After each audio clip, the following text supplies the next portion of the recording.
Salut, je vous retrouve aujourd'hui pour un test. J'ai reçu le Osmo Mobile. J'avais testé, je vous mets la vidéo là si vous ne l'aviez pas vu, la version Osmo Plus, donc c'était la version avec la caméra embarquée. Donc aujourd'hui c'est la version mobile, c'est-à-dire que c'est la version où il n'y a pas de caméra et c'est votre smartphone qui va faire office de caméra. Alors pour ceux qui ne le savent pas, c'est un stabilisateur d'image. Donc c'est tout simplement une poignée avec une nacelle dessus qui permet de stabiliser les mouvements de façon à empêcher les tremblements. Donc là en l'occurrence c'est la version mobile, donc c'est la qualité de la caméra que vous avez sur votre téléphone, mais ça vous permet de ne pas donner le mal de mer aux gens qui vous regardent ensuite, ou de ne pas avoir des souvenirs partout dans le jardin et compagnie qui tremblent, etc. Ça fait des choses de meilleure qualité. Cette version coûte 350 €, elle est sortie il n'y a pas très longtemps. Alors je vais la tester, moi j'ai un iPhone 7 Plus.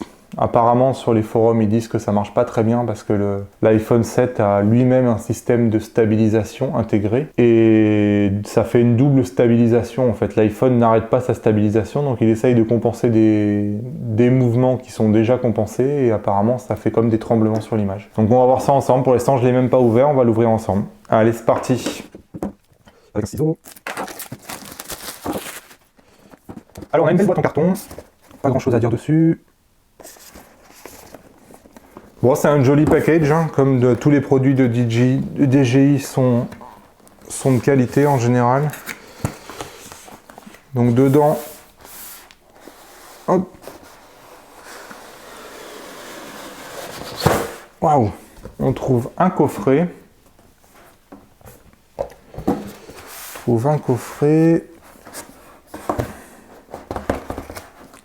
il y a tout qui se casse la gueule. Alors, comment ça s'ouvre? Ça s'ouvre comme ça, apparemment.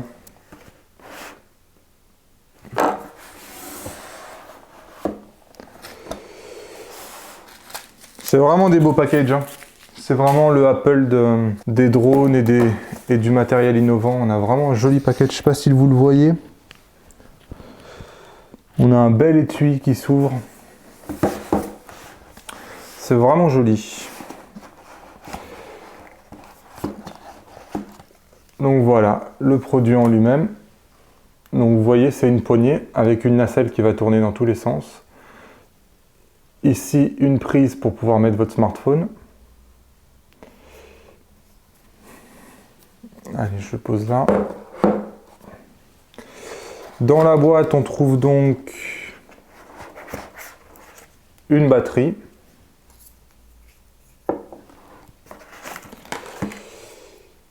Un grip, hop, un câble USB,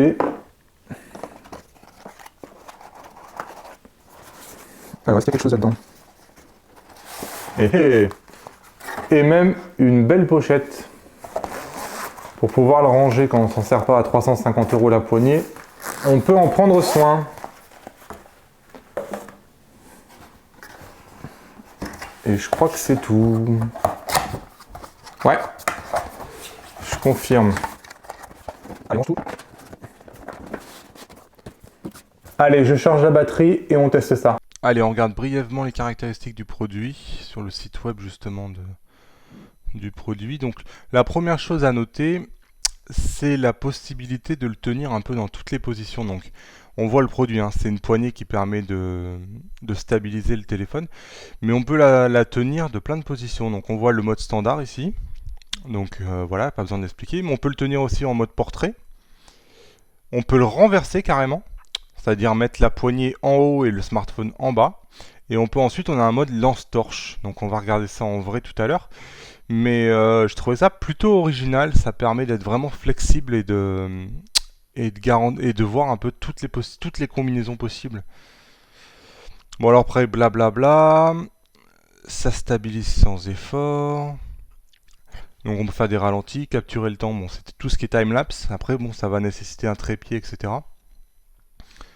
Mais effectivement c'est fait par exemple, je sais pas moi, vous êtes vous êtes au restaurant ou vous êtes à un bar, vous pouvez mettre sur la table directement la poignée avec une base et lui il fait un timelapse.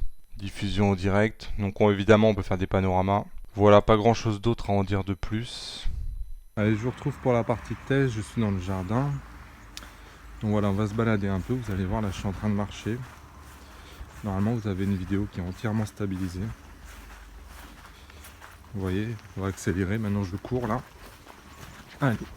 Et je cours de plus en plus vite. Et la vidéo reste stabilisée.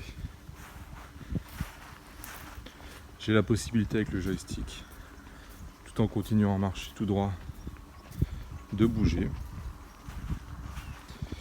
d'aller vers le bas, d'aller vers le haut. Pour voir le beau ciel bleu, évidemment pas de possibilité de zoom, si ce n'est avec les mains, mais on est là dans du zoom purement numérique. La qualité de la vidéo dépend de votre smartphone. La nacelle ne fait que stabiliser l'image. Vous avez la possibilité toujours avec le joystick qui est devant de fixer, là par exemple, on va fixer la pompe à chaleur qui est là. J'appuie sur le joystick, je laisse appuyer et je bouge comme un fou. Là bon, vous voyez pas grand chose puisque l'image est stabilisée, mais l'image ne bouge pas. Il reste pointé sur ce que je lui ai demandé de pointer. Si j'appuie 2 fois, il se recentre pour être parfaitement droit. Voilà. Là je suis en mode torche. Donc c'est plutôt pas mal. Évidemment on peut passer en caméra frontale. Évidemment on peut faire des vlogs et passer en caméra frontale. On voit ce que ça donne là. Donc on imagine un vlog comme ça. La poignée permet de tenir et de continuer à parler. C'est plutôt pas mal. Ça évite de donner envie de vomir à votre audience. Voilà, j'espère que vous avez pu voir un peu les fonctions de ce que ça donne, le rendu. Moi je trouve que c'est plutôt pas mal, ça stabilise vraiment bien le smartphone. Ça donne une poignée qu'on peut tenir en main beaucoup mieux qu'un smartphone. C'est pas facile, surtout les gros smartphones type iPhone Plus ou les Edge. Après, ça reste un produit un peu onéreux. Le même produit pour 200 € me paraîtrait beaucoup plus adapté. Ouais, je suis retourné dans le jardin en montant la vidéo. En fait, je vais vous montrer ce que c'est, parce qu'on se rend pas bien compte en fait, quand on regarde la vidéo produite grâce à la nacelle, de quelle vidéo on aurait eu si on n'avait pas eu la nacelle. Donc du coup, je vais faire exactement ce que j'ai fait avec la nacelle pour vous montrer le rendu que vous auriez eu avec votre smartphone sans nacelle. Donc voilà, hop, on va commencer par marcher. Et maintenant on va courir.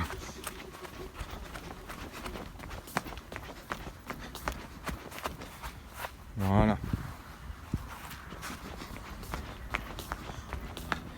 Donc faut pas oublier, bon, je suis sur un iPhone 7, donc c'est un iPhone qui est stabilisé. Donc les mouvements sont déjà stabilisés par rapport à si vous avez un iPhone qui est sans stabilisation. Donc là, pareil, si je regardais là, si je fais ça, comme je faisais tout à l'heure avec la nacelle, on voit que l'image ne va pas rester droite. Hein. Allez, je vous retrouve pour la dernière partie de ce test. Donc déjà, la première chose que j'ai à vous montrer, c'est la façon dont on peut tenir la poignée. Donc on peut la tenir évidemment comme ça. Mais aussi, on peut la tenir, hop, comme ça. Donc ce qu'ils appellent le mode portrait. On peut même la tenir comme ça. Et enfin, le dernier mode, c'est comme ça. Hop, ce qu'ils appellent le mode lampe torche. Donc c'est quand même pas mal, c'est flexible, vraiment ça s'adapte à toutes les positions que vous puissiez faire. J'ai trouvé ça vraiment très bien. Allez, l'autre chose que je voulais vous montrer, donc là j'ai utilisé la base. Donc c'est une base qui est vendue 10 €, qui paraît indispensable, sinon vous ne savez jamais comment le mettre. Pareil pour faire les timelapses, il vous faut cette base. Donc là je l'ai mis sur un trépied pour vous montrer. Je vais vous montrer une des fonctions que DJI a mis. Donc c'est issu des drones. C'est une fonction qui permet de suivre une cible en fait. Donc vous pouvez par exemple poser votre poignet avec votre smartphone. Sur l'application, vous faites un carré. Donc sur l'image tout simplement, vous dessinez un carré. Donc là je fais le carré sur mon visage. Voilà. Et c'est fini. Et là, je ne sais pas si vous voyez bien. Mais si je me baisse, il va se baisser. Si je monte, il va se relever. Hop.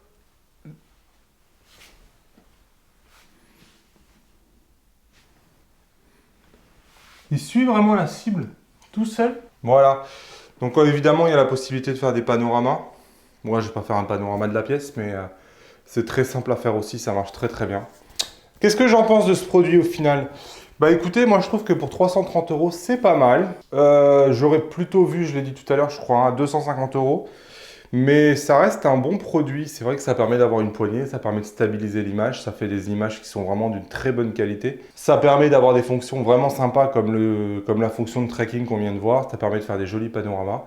On a la possibilité vraiment une grande flexibilité en pouvant le tenir un peu comme on veut dans tous les mouvements. On a la possibilité, donc en appuyant 3 fois sur la gâchette, de passer en selfie ou à la caméra qui est devant. C'est un bon produit. On a toute une gamme d'accessoires ensuite qui permettent de mettre par exemple une perche, qui permettent de l'attacher à une voiture, qui permettent de l'attacher à un vélo, enfin un peu comme une GoPro.